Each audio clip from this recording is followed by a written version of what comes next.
This has been a very tense time. First the pandemic, then major outbreaks of unrest just 2 months apart. CBS 2's Jim Williams joins us now. Jim, the city has lived through this before. Brad and Erica, the 1919 race riots, 50 years later, the so-called Days of Rage, and then the aftermath of Dr. Martin Luther King's assassination. Chicago has had its share of unrest, but the location of much of this latest violence and the time span makes this different. When stores were looted and burned the weekend of May 30th amid the protest over George Floyd's death, Mayor Lori Lightfoot drew a distinction between nonviolent demonstrators. I stand shoulder to shoulder with those who have come out peacefully. And those who destroyed property and businesses. You should be ashamed of yourselves.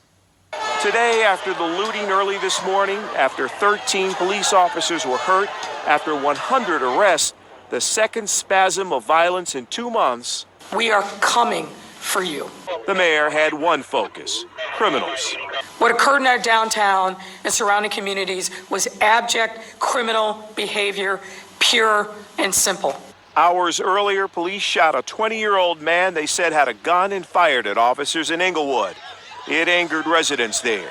Chicago has a history of violent gatherings. In 1966, a riot erupted on the west side when the city shut off fire hydrants.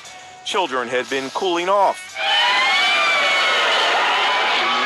2 years later, the assassination of Dr. Martin Luther King sparked 48 hours of fires and looting in East and West Garfield Park.